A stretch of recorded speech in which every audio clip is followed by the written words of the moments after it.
Quand on dit Google investit en France, ça veut dire Google investit la France, il faut être bien clair. C'est bien de ripolliner un ministère en bleu, blanc, rouge, mais encore faut-il que derrière, il y a un vrai souci de la défense des intérêts supérieurs de la nation. Frédéric Pierucci a déclaré « L'objectif des États-Unis est de placer la Terre entière sous juridiction américaine ». Moi, quand Frédéric Pierucci dit quelque chose, je l'écoute, et je pense que cette phrase-là est à prendre au premier degré. La souveraineté numérique ou technologique, c'est le sujet des 100 prochaines années. Quand on est républicain, on est nécessairement souverainiste. La souveraineté, c'est la liberté, ça n'est rien d'autre. Depuis quand est-ce qu'on restitue un secret qu'on vous a confié? C'est fini. On n'imagine pas que les Américains disent « Ah bon, on vous rend vos données de santé, etc. On n'y a pas touché. » Mais notre souveraineté numérique, elle est en coma. Elle est en coma prolongé. On nous prend pour des buses.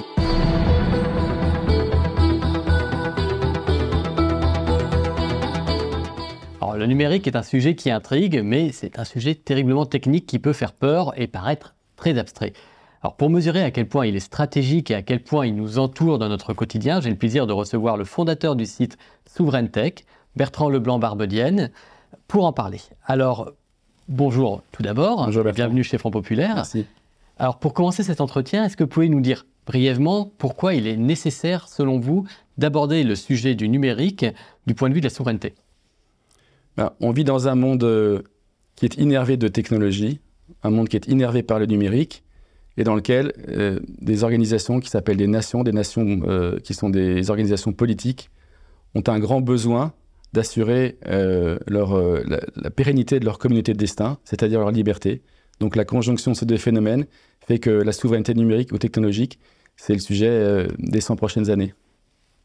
Et pour mieux vous connaître, à quel point justement vous-même, la souveraineté est un sujet qui vous préoccupe, est-ce que vous vous définiriez par exemple souverainiste? J'ai récemment fait mon coming out sur le sujet, je me déclare souverainiste pour toutes sortes de raisons. La première, c'est que moi j'ai une formation de droit public, donc l'intérêt général est pour moi fondamental, le service public aussi, et il me semble que quand on est républicain, oserais-je dire que souverainiste, c'est l'hypocoristique, c'est le petit nom charmant que tout républicain devrait se voir ravi de se voir affublé. Quand on est républicain, on est nécessairement souverainiste. On est pour la souveraineté du peuple, dans le cadre de la nation. Ça me semble une évidence. Donc moi, j'invite toutes les personnes qui nous écoutent, s'ils sont authentiquement républicains, à se proclamer souverainistes. Pourtant, on va vous dire du côté peut-être des centristes qu'il n'y a pas de souveraineté possible en matière, je pense, là pour le coup de numérique, de souveraineté possible en dehors du cadre européen. Ah, je ne suis pas tout à fait d'accord. On a eu récemment un excellent ministre délégué au numérique, Jean-Noël Barrot, qui est un centriste, et qui était tout à fait partisan, alors évidemment avec un petit peu d'en même tempisme, c'est-à-dire un peu de souveraineté européenne, mais qui n'était pas du tout craintif à l'idée d'évoquer la souveraineté nationale. Donc c'est quelque chose de très transpartisan. Il y a tous les bords politiques aujourd'hui. Bon, évidemment, ce sont dans le personnel politique pas l'intégralité des formations, mais je crois que dans tout le spectre politique, il y a des hommes politiques qui se revendiquent de la souveraineté nationale et par extension, ou par simplicité, qui se disent souverainistes. Oui, mais enfin, là, je vais vous répondre que la souveraineté, c'est un peu comme le gaulliste. Vous avez 60 millions de gaullistes, mais enfin, quand il s'agit de pratiquer le gaullisme, quand il s'agit de pratiquer la souveraineté, je pense notamment à le camp macroniste, il n'y a plus grand monde à l'horizon. Voilà, tout l'intérêt, moi, de SouverainTech, c'est d'avoir une espèce de veille sur la manière dont les hommes publics accordent le faire et le dire. C'est-à-dire, c'est bien de se proclamer, c'est bien de passer, de ripolliner un ministère en bleu, blanc, rouge, mais encore faut-il que derrière, il y a un vrai souci de la défense des intérêts supérieurs de la nation. Et ça, effectivement, on le verra peut-être, il y a, chaque jour qui passe, des compromissions sur le sujet, et c'est le rôle, je crois, d'un média, d'être, comme j'ai plaisir à le dire, comme dans le chant orthodoxe, un bourdon, c'est-à-dire une note tenue qui dit ce qui se fait de bien, qui dit ce qui ne se fait pas de bien, à temps et à contre-temps, pour ramener le prince à ses obligations.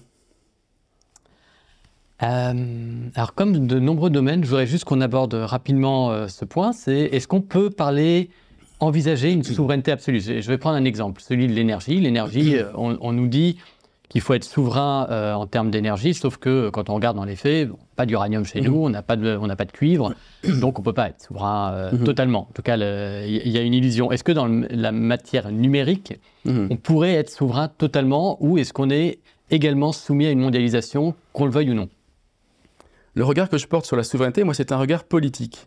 Il y a beaucoup de gens qui sont des ingénieurs, qui ont une appétence pour le sujet de la souveraineté, et beaucoup d'hommes politiques qui parlent de technologie. Moi, j'essaie de me placer à l'épicentre, c'est-à-dire, en fin de compte, d'aborder la technologie comme une matière politique.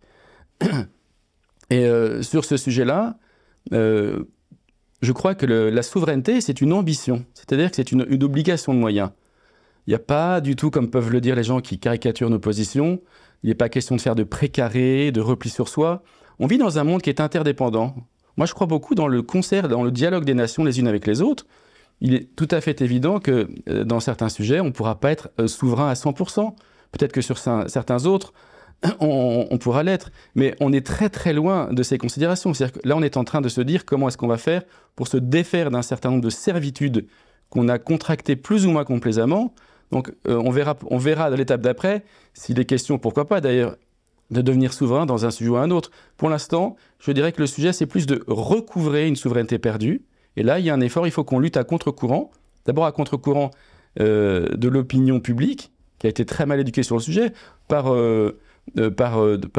négligence et puis surtout par intérêt. Parce que le jour où le grand public, ce à quoi j'espère que je contribuerai ce matin, comprendra à quel point la situation dans laquelle on l'a placé, je veux dire, le faire à des dépendances qui sont extrêmement dangereuses pour ses libertés. On va parler que de liberté. Pour moi, la souveraineté, ça n'est que la possibilité des libertés, avec un S. La souveraineté, c'est la liberté, ça n'est rien d'autre. Et la souveraineté, c'est la liberté, c'est la compétence de la compétence, comme on dit. Et on est, comme vous le savez, dépendant d'un certain nombre de structures politiques qui nous empêchent peut-être de recouvrer cette souveraineté. On pourra en parler. C'est l'Union européenne qui est la forme politique qui a revêtu jusqu'à aujourd'hui l'Europe. Voilà. Mais alors ça, c'est intéressant ce que vous dites, parce que je comptais vous poser une question sur le sujet. C'est la question de l'éducation aux enjeux de souveraineté et de numérique. Oui. On voit bien qu'en France, on n'y est pas. C'est-à-dire que c'est un sujet qui paraît, je le disais en introduction, très obscur, très abstrait. À quoi c'est dû? Est-ce que c'est notre éducation peut-être scolaire qui n'est pas bonne, universitaire, l'éducation quotidienne? Autrement dit, est-ce que les Français sont suffisamment et techniquement à la page sur ces sujets, et qu'est-ce qu'il faudrait faire pour qu'ils le soient? Oui. Alors, dans votre question, il y a deux sous-questions. La première, c'est l'accès à la technologie, et la deuxième, c'est la compréhension du fonctionnement de cette technologie. En matière d'éducation, pourquoi est-ce que les Français ne sont pas conscients des enjeux? Parce qu'un beau jour, comme ça nous est tous arrivé, on a ouvert notre porte et on avait un joli cheval de Troie qui était un moteur de recherche qui s'appelait Google et qui était gratuit. Formidable, très beau cadeau, très utile, on l'a tous utilisé et certains continuent d'utiliser. Moi je me souviens, il y a, je sais pas, 20 ans, il y avait la possibilité d'avoir une adresse mail Gmail. On a tous eu à un moment donné une adresse Gmail gratuite, etc. Il y a une carence qui a été comblée par les Américains qui ont une grande capacité de marketing, de raconter leur technologie et surtout de la déployer très rapidement par un effet de viralité qui tient au fait que le marché américain est un marché homogène. Avec des Américains, c'est plus compliqué chez nous. Mais on a doté les Français un certain nombre d'outils qui sont des outils utiles, qui sont des outils efficaces, qui sont des outils agréables. Personne ne le conteste. Mais par carence, parce qu'on n'a pas eu à ce moment-là d'outils français à proposer, et il y a eu un effet d'accoutumance. Aujourd'hui, l'éducation, elle se fait comment? Elle se fait par acculturation, par le fait qu'on reçoit des outils gratuits, et qu'on ne va pas chercher des outils payants, parce que non, on a un outil gratuit qui marche très très bien. Et la prise de conscience politique qui consiste à dire j'ai un outil américain qui fonctionne bien, mais non, je vais aller chercher un outil français qui fonctionne aussi bien, voire mieux. Il y a un gros sujet, mais aujourd'hui l'éducation elle s'est faite essentiellement au lycée et dans l'enseignement supérieur, parce que vous avez Google, Amazon, Microsoft qui donnent entre guillemets des formations gratuites. Et évidemment, une fois que vous avez été acculturé à une technologie, quelle qu'elle soit, aussi rudimentaire soit-elle, ben vous continuez à l'utiliser.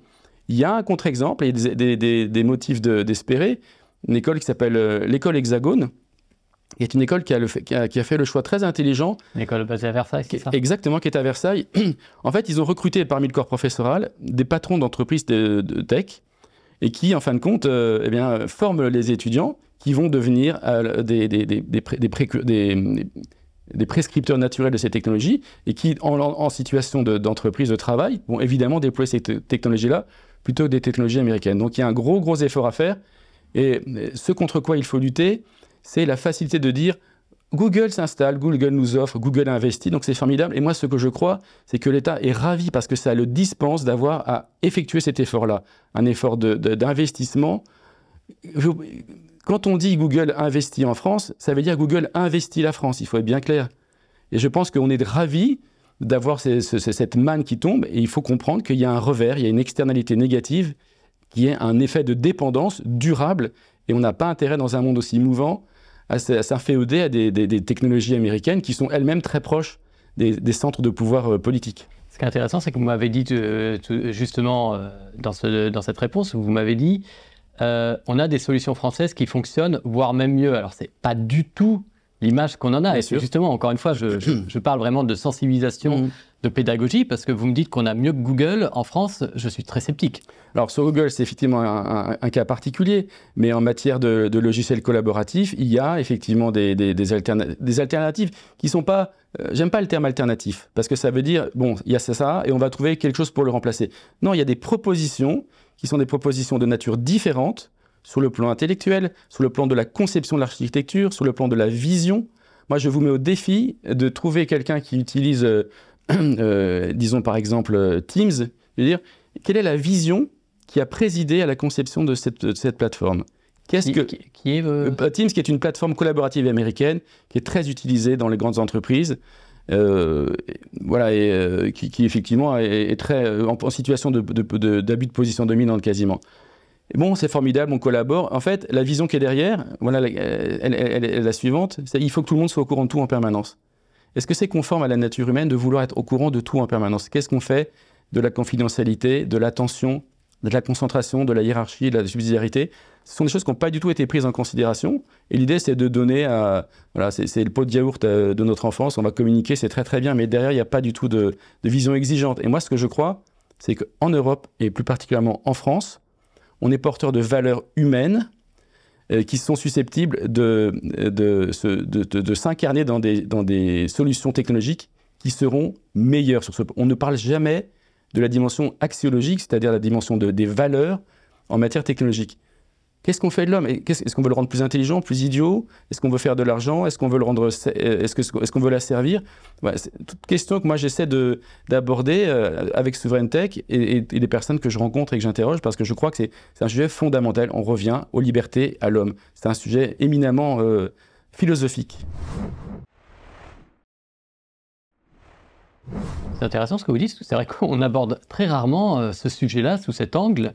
Pour vous, quelque part, les outils que l'on développe contribuent à une sorte d'abrutissement d'information de l'homme, et la France aurait un rôle philosophique à jouer. C'est intéressant. Bien sûr, parce que l'outil qu'on vous donne, soit il vous permet il vous dispense d'un effort, soit il vous permet de vous élever, etc. Mais en tout état de cause, le jour où c'est l'outil qui prend le dessus sur vous, d'ailleurs, en fin de compte, c'est toute la question que je pose avec la souveraineté technologique. Avec Souveraintech, on m'a demandé mais pourquoi Souveraintech? Parce que Souveraineté Tech, c'était pas très heureux au plan phonétique. Mais Souveraintech, la question que je pose, c'est que finalement, si c'est pas la technologie elle-même qui est devenue souveraine, c'est-à-dire si c'est pas elle qui nous gouverne aujourd'hui. Et moi, je suis très soucieux, une fois encore, de ma propre liberté, de la liberté du peuple auquel j'appartiens, et j'entends que les outils qu'on lui confie, qu'on lui place dans les mains, soient des outils qui lui permettent de s'épanouir conformément à sa nature humaine. Donc la liberté, la liberté, la liberté, rien d'autre. Le reste, je me méfie, et il y a effectivement 1000 sujets à aborder sur la question. Mais est-ce que le monde de l'entreprise, parce que pardonnez-moi, ces outils-là répondent à un besoin de l'entreprise, est-ce que ce monde-là est réceptif à ce discours? Pas du tout. Enfin, tout dépend de quelle entreprise on parle. Mais dans les grosses entreprises, alors les 80% du CAC 40 est chez les GAFAM, donc chez les grosses entreprises américaines. Pour quelle raison? Parce que autrefois, on disait... aucun DSI, c'est-à-dire directeur des systèmes d'information, c'est la personne qui dote l'entreprise d'un système informatique pour pouvoir collaborer. Aucun DSI n'a jamais été licencié pour avoir acheté de l'IBM. Aujourd'hui, aucun DSI n'a jamais été viré pour avoir acheté du Microsoft. C'est le choix de réassurance psychologique. C'est américain, on a pris ce qui était très connu, donc il y a zéro risque. Le DSI qui prend le risque de choisir une solution française, au premier problème, il sera mis mais pourquoi est-ce que tu as choisi ça alors qu'il y a des solutions qui sont connues, etc. Donc il y a un gros effort. Et moi, ce que je crois, c'est que on a vécu jusqu'à maintenant un monde dans lequel, vous savez, on disait, la solution américaine, c'était le nice to have. Il fallait l'avoir parce que, vous voyez, c'est un peu l'effet de mode. Enfin, depuis la libération, c'est tout ce qui vient des États-Unis est effectivement très accueilli avec beaucoup d'enthousiasme. Et depuis quelque temps, on vit dans un monde qui était extrêmement mouvant, où, à mon sens, la première garantie qu'une entreprise devra offrir à ses clients, c'est la sécurité. Parce que vous voyez bien ce qu'on vit en ce moment. La cybersécurité, là, on est même en situation de cyberguerre en ce moment. Toute organisation vit de manière extrêmement précaire en essayant de se protéger d'une attaque. Donc, dire que c'est sympa, que c'est américain, c'est très bien, ça marche bien, très bien. Mais dans la RSE, la responsabilité sociétale de l'entreprise, dans ses engagements, pourquoi pas même dans son argumentaire marketing, si elle est effectivement en accord de manière concrète dans ses engagements techniques, etc., c'est nous allons vous permettre de collaborer dans la durée. On vous protège. Et il se trouve malheureusement que toute solution américaine est peu ou prou exposée à la loi extraterritoriale américaine. Ça veut dire que le département de justice américain, dès lors que vous avez le moindre composant logiciel, physique, c'est du dollar, c'est sur le sol américain, vous exposez votre entreprise et par suite les parties prenantes, vos collaborateurs, vos clients, au fait qu'un jour, le juge américain va aller fouiller dans vos données sans que vous en soyez au courant. Et on vit dans un monde de guerre économique où la donnée est très précieuse. Donc moi, il me semble qu'un bon père de famille, un chef d'entreprise, particulièrement d'une grosse entreprise, dire on va assurer un pivot, on va passer sur des solutions françaises.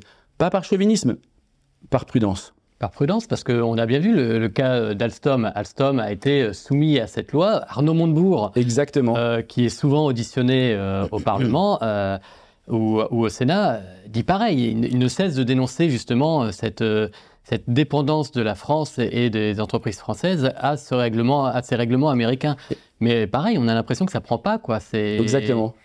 Et alors, ce qui est étonnant, c'est que sur ces sujets-là, on a tôt fait de passer pour OSS 117 parce qu'il y a un petit côté un peu grandiloquent.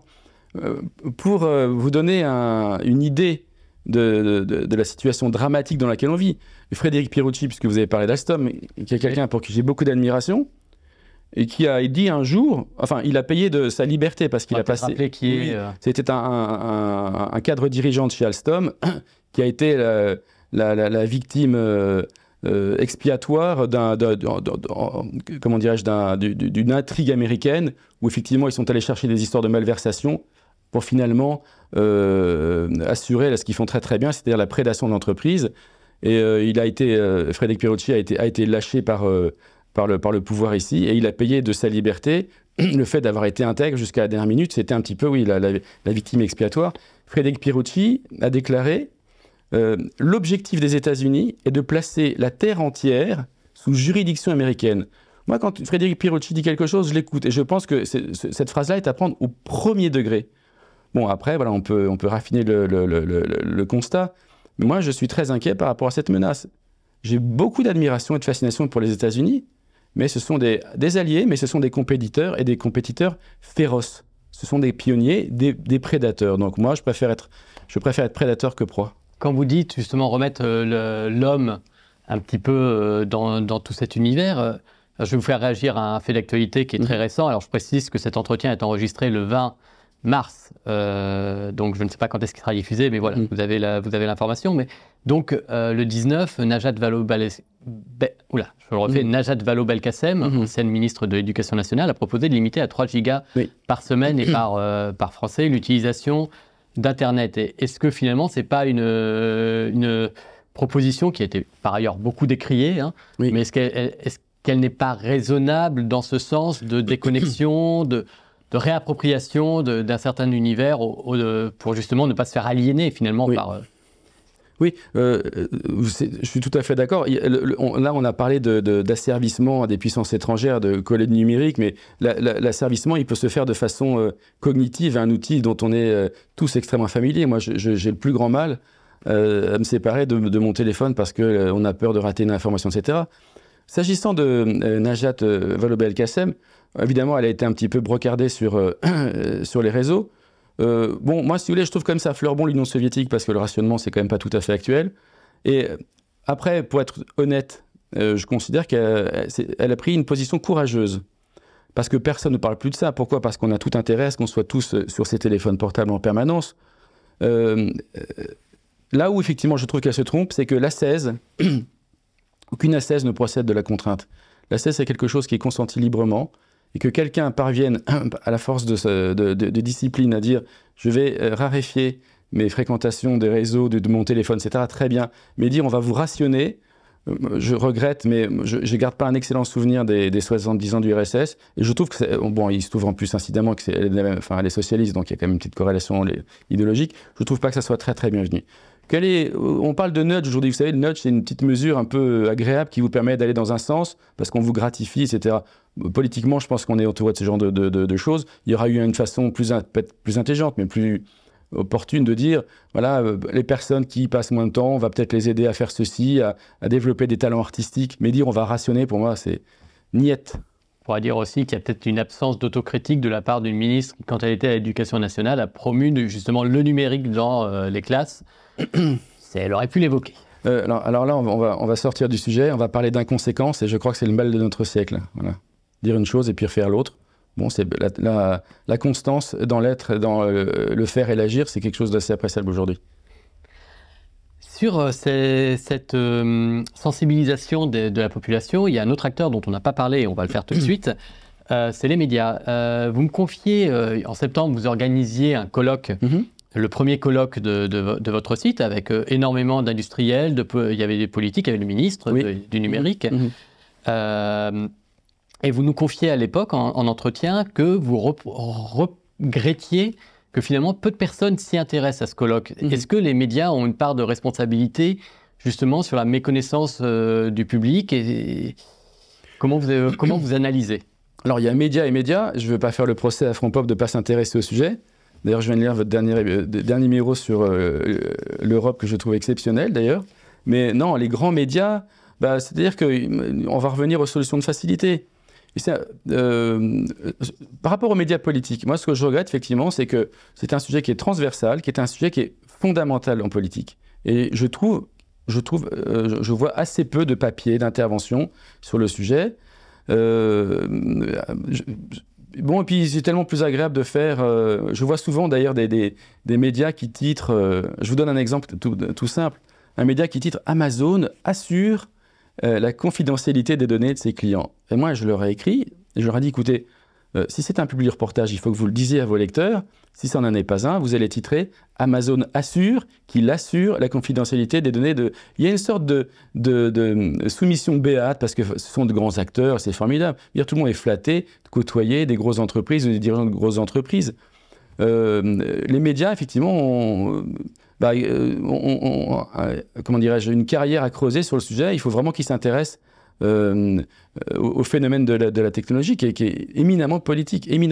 Mais voilà, c'est pas... Alors, vous venez de lancer le mot politique, donc je propose qu'on aborde un autre volet de cet entretien. On va parler un petit peu de la France et de son gouvernement. Alors, on va commencer par un petit sujet qui est peut-être un gros sujet en réalité. C'est... on entend beaucoup les ministres en ce moment parler du développement massif de l'intelligence artificielle. Donc, est-ce que vous pouvez nous dire si la France, aujourd'hui, investit suffisamment dans ce domaine et si elle a raison de le faire? Sur la question de l'intelligence artificielle, moi, une fois encore, je suis pas un ingénieur. J'ai un regard oserais-je dire, de bon père de famille, parce que j'aimerais que ce pays soit gouverné de cette façon-là, sur ces sujets.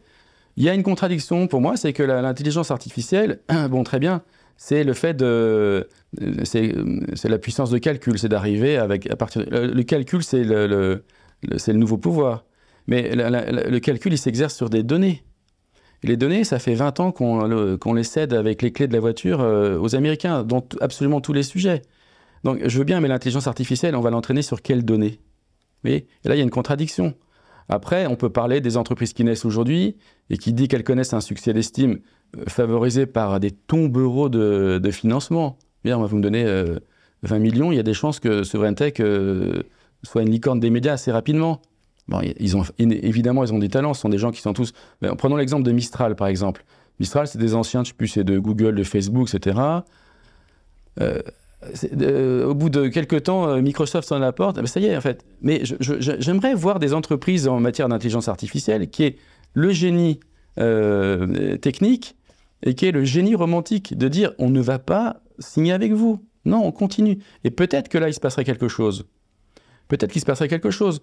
Je crois que la porte de sortie, l'exit comme on dit, enfin, c'est le rêve, c'est les États-Unis. Oui, c'est le rêve américain. Je pense qu'on n'est pas sorti de là et qu'il faut qu'on arrive à beaucoup travailler, non pas le narratif comme disent mais le récit qui est lié au développement de notre histoire. Et sur ce sujet, il faut absolument qu'on installe l'idée qu'on va traverser notre histoire technologique sans qu'on nous tienne la main ou on laisse. Vous voyez, ça c'est très important. Mais est-ce qu'il ne faut pas passer par, vous allez me dire URSS, mais est-ce qu'il ne faut pas passer par l'obligation? C'est-à-dire qu'aujourd'hui, de ce que je comprends, de ce que vous me dites et de ce qu'on voit, le 440, vous disiez 80% des entreprises utilisent des solutions américaines. Mais comment faire pour qu'elles utilisent des solutions françaises? Aujourd'hui, à vous entendre, ce que je comprends, c'est que c'est essentiellement un acte patriotique finalement de faire appel à des solutions françaises. Donc comment on inverse cette tendance? Parce que le patriotisme, malheureusement, face aux gains financiers, face à la facilité, il y a des fois, il pèse pas lourd. Donc comment on fait? Est-ce qu'il ne faut pas passer par les obligations? Je prends un exemple, les marchés publics, les entreprises, les grandes administrations publiques. Est-ce qu'on ne devrait pas, ça ne semblerait pas non plus totalement illogique qu'elles soient obligées d'utiliser du matériel français. Bien sûr. Mais ce que vous évoquez, la commande publique, c'est absolument crucial. Et c'est sans doute la planche de salut des entreprises de cet écosystème, parce que si on ne contraint pas, bon, je me contredis parce que j'ai parlé de contraintes il y a quelques minutes, mais si on n'oblige pas, on va dire de façon plus... On n'oblige pas nos grosses entreprises à consacrer une partie, les entreprises et les administrations, parce que bon, les CAC 40, les administrations, les organisations publiques, à consacrer une partie de leur budget de commande à des solutions françaises, on va pas, effectivement, il n'y a pas grande chance que ces entreprises se développent et deviennent des champions ou des licornes. Mais après, il y a un autre sujet, si vous voulez, c'est que le critère du succès, c'est pas la valorisation boursière. Je sais pas ce que ça veut dire une licorne, moi, en fait. Qu'est-ce que ça veut dire? Est-ce que c'est une entreprise qui rend un service? Est-ce que c'est une entreprise qui fait des bénéfices? Est-ce que c'est une entreprise qui s'exporte? On a créé dans l'esprit des Français le fait qu'un champion, c'était une licorne. Pour moi, c'est exactement la même chose qu'un athlète sous testostérone. Je veux dire, vous prenez n'importe quel freluquet, vous lui mettez des hormones et puis ça en fait un athlète. Donc il faut, moi je reviens à l'entreprise qui est là pour rendre un service et puis pour créer de la valeur, faire des bénéfices. Mais créer des champions artificiels parce qu'on les a gavés de subsides publics et privés, je ne sais pas où ça nous mène. Après, il y a autre chose. Ce qu'ont fait les Américains, c'est que toutes ces boîtes dont on nous dit elles se sont faites par elles-mêmes, qui ont été dans des garages, ça c'est l'histoire. Pour le reste, ce sont généralement les milieux de la défense américaine qui ont effectivement passé des contrats très très tôt et qui leur ont permis de devenir les géants qui sont aujourd'hui. Et sur le numérique, est-ce que la France défend bien ses intérêts en matière numérique? Alors quand je pense la France, je dis d'un point de vue politique, donner un exemple, parce que moi je trouve ça toujours assez sidérant, c'est-à-dire qu'il a fallu attendre novembre 2023, si je ne dis pas de bêtises, pour que le gouvernement soit interdit d'utiliser les messageries WhatsApp et Telegram pour une solution française. Comment on explique qu'on en soit à ce point? Là, c'est surtout ce dont vous parlez, c'est préoccupant sur le plan de la sécurité, parce que ce sont des passoires, en fait, WhatsApp, etc. Et on a effectivement des solutions françaises comme Olvid qui sont utilisées dans des sphères un petit peu sensibles par l'État. Mais plus préoccupant que ça, c'est pas oui, on parle de souveraineté numérique. Je vais avoir une phrase un peu choc. Mais notre souveraineté numérique, elle est en coma. Elle est en coma prolongé. On n'a pas le droit, dans ce pays, même s'il y a un ministre dont l'intitulé finit par souveraineté numérique, on n'a pas le droit de parler de souveraineté numérique tant que les données de santé des Français sont hébergées sur des serveurs américains de Microsoft. Ça n'est pas possible. Pour moi, il y a un problème majeur. Alors, on parle d'autres sujets, etc. Il y a eu une pétition qui est en cours sur le sujet. Pour recouvrer la propriété, en tous les cas migrer ces données sur des serveurs français, sous contrôle français. Il y a une action en justice qui est pendante devant le Conseil d'État. Et il y a quelque chose qui est un scandale absolu. Et non seulement ce sont les données des... Alors il faut que vos spectateurs se rendent compte de toutes les données des Français, ce qui constitue une manne incroyable, parce que la santé, enfin, quel bien plus précieux au plan pharmaceutique. On a vu ce qui s'est passé il y a quelques années. On imagine bien que toutes ces données sont des données exploitables. Alors, oh, mais c'est juste, vous savez, puis c'est chiffré, vous inquiétez pas. Non, mais enfin... Tout ça est complètement illusoire. Et ce sont les données des Français, et par extension, il y a eu un... Alors, pour les Français, il y a eu un marché... Enfin, il n'y a même pas eu de marché public. Les conditions de l'attribution de ce marché à Microsoft sont absolument nébuleuses. Et il est question, je crois que c'est plus ou moins acté, que les données de santé de tous les Européens soient hébergées sur des serveurs Microsoft. Pour moi, enfin, tant qu'on n'aura pas résolu cette question... On ne pourra pas parler de souveraineté numérique. On parle de la santé qui est notre bien le plus précieux, après la liberté sans doute. Donc, on parlait tout à l'heure de l'alignement entre le faire et le dire. Il y a une hypocrisie monumentale sur le sujet, monumentale. Et moi, je crois, toujours, parce que j'ai un petit côté loyal, entre guillemets, au prince, je crois toujours dans l'idée qu'un jour, il va se passer quelque chose. Qu'est-ce qu'attend Bruno Le Maire pour dire... Alors, vous savez, ce qui est intéressant aussi, malheureusement, j'oserais dire, le mal est fait. Parce que ces données, ce sont des données qui sont extrêmement sensibles. Alors, on nous a dit, non, mais vous inquiétez pas, il y a un moratoire, elles vont revenir, on va trouver quelqu'un, etc. Mais depuis quand est-ce qu'on restitue un secret qu'on vous a confié? C'est fini. On n'imagine pas que les Américains disent, ah bon, on vous rend vos données de santé, etc. On n'y a pas touché. Mais, on nous prend pour des bus, je vais vous dire honnêtement. Et il y a, moi je pense souvent, alors ça, je pense que cette scène entre Dujardin et l'espion américain, on est des nigauds sur ce sujet-là. On est des nigauds, vraiment. Il faut qu'on ait des hommes politiques, un peu de virilité politique, et comme on tape du poing sur la table et qu'on dit c'est pas possible. On est des nigauds, ou est-ce que ça ne nous arrange pas de paraître comme étant des nigauds? Parce que je ne pense pas que Bruno Le Maire n'ait pas conscience de... Je ne sais pas. Est-ce que ça ne saute pas aux yeux de tout le monde qu'il y a quelque chose de flagrant, dramatiquement, c'est flagrant qu'il y a une injustice, on ne peut pas... Et vous imaginez une seule seconde, le gouvernement américain dit on va confier les données de santé on va mettre les données de santé de tous les Américains sur des serveurs OVH. Alors vous avez peut-être trouvé des contre-exemples ici ou là, mais sur un sujet aussi massif que les données de santé, non, c'est vraiment une grande cause, et je pense que tant qu'on ne l'aura pas gagné, et qu'on a là, je pense qu'il y a beaucoup de gens il y a beaucoup d'entreprises très courageuses sur le sujet, et tant qu'on n'aura pas résolu le problème, ça sert à rien. Ne parlons plus de... Moi, je propose qu'on mette la souveraineté numérique en berne jusqu'à ce qu'on ait résolu ce problème. Alors, on va quand même continuer cet entretien, oui, parce que je pense que le problème ne sera pas résolu d'ici la fin.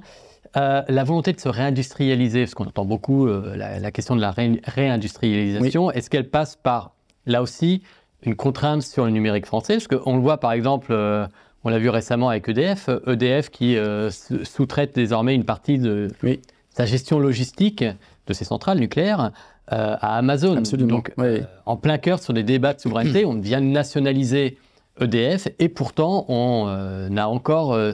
Ces mécanismes, cette façon de penser, comment on arrive à faire évoluer les mentalités, hein. J'en reviens toujours à la même question, mais même là, d'un point de vue industriel, il y a un paradoxe qui paraît évident pour tout le monde. Alors, je vous répondrai par une formule lapidaire, c'est pas les mentalités qu'il faut faire évoluer, c'est le personnel politique qu'il faut faire changer, en fait.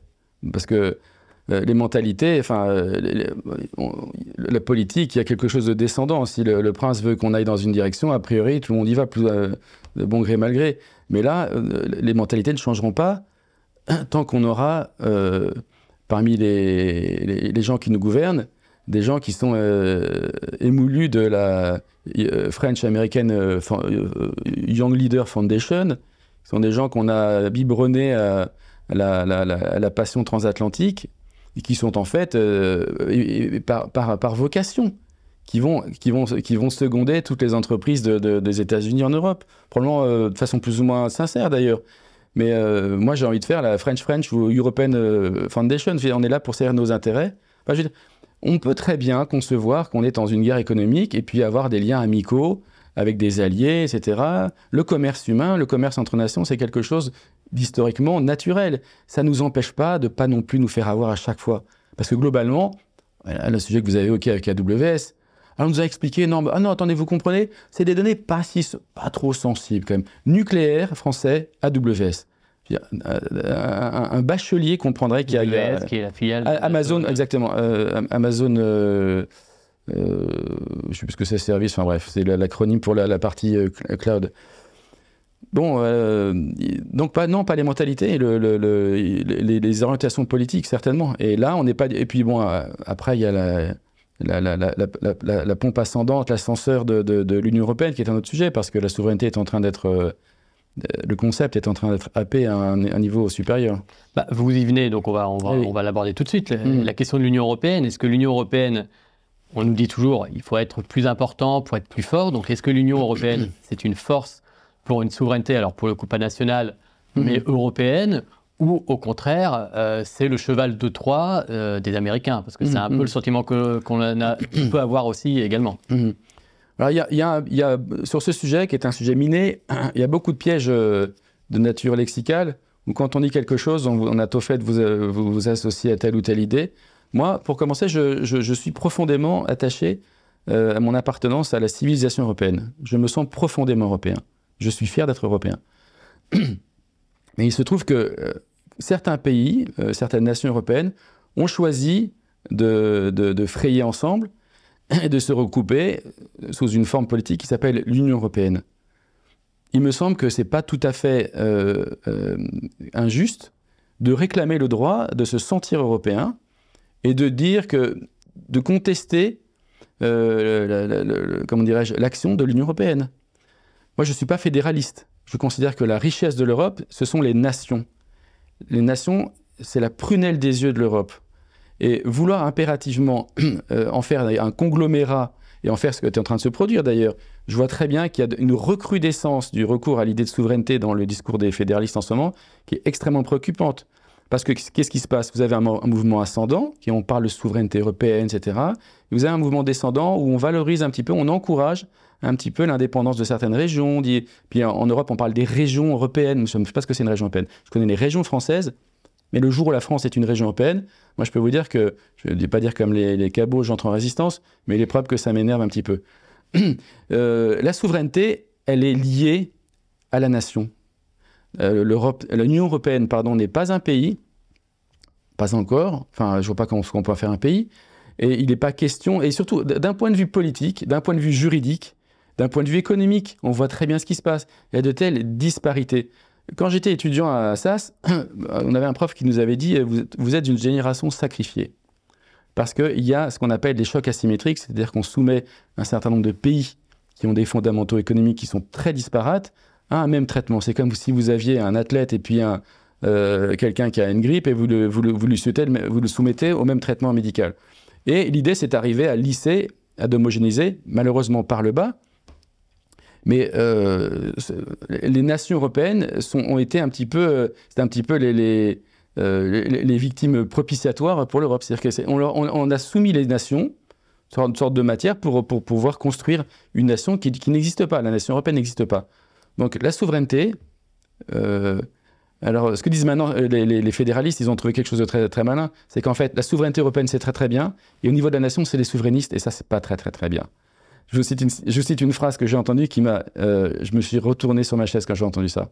C'est pour vous dire à quel point le débat est pauvre, et en fait l'anathème c'est devenu la seule argument des gens qui sont les ennemis de la nation. Il faut dire ce qui est. Édouard Philippe, ex-premier ministre et candidat présumé au présidentiel, qui a dit en matière d'Europe, soit on est BA, soit on est DA. Vous voyez? C'est-à-dire réduction ad collaborationum, enfin, dans ces cas-là, on ne parle plus. C'est vraiment, c'est d'un niveau, c'est dérisoire. Donc, moi, je suis européen et je suis souverainiste parce que je considère que le peuple doit pouvoir demeurer libre et qu'il doit pouvoir espérer dans ses gouvernants de le maintenir dans cette condition de liberté. J'avais sur la souveraineté, parce que vous savez, il y a des gens qui sont payés pour ne pas comprendre ce que ça veut dire. Il y a des opinions salariées comme ça. Qu'est-ce que c'est la souveraineté? C'est un mot très, très, très clair. On me dit, c'est quoi votre définition de la souveraineté? Alors, comme on vit dans un monde qui est dangereux, j'avais trouvé une définition qui est un peu en contre. C'est la capacité et la volonté de mettre, du prince, de mettre son peuple à l'abri du besoin, du danger et de la médiocrité. Ça, c'est pour l'aspect conquérant et pour et je ne vois pas ça à l'œuvre du tout en ce moment, du tout, du tout. Le marché, c'est très très bien. C'est un cadre, mais ce n'est pas une divinité. Ce qui compte, c'est de servir les organisations qui nous ont mandatés. Et là, c'est pas tout à fait le cas. La compétition internationale, c'est pas un combat de sumo. Il ne s'agit pas d'être le plus gros, en fait. Il s'agit d'être le plus intelligent, le plus brillant, pourquoi pas le plus créatif. Et je crois quiconque connaît un tant soit peu l'histoire de France ne peut pas douter une seule seconde qu'on n'ait pas ce génie-là.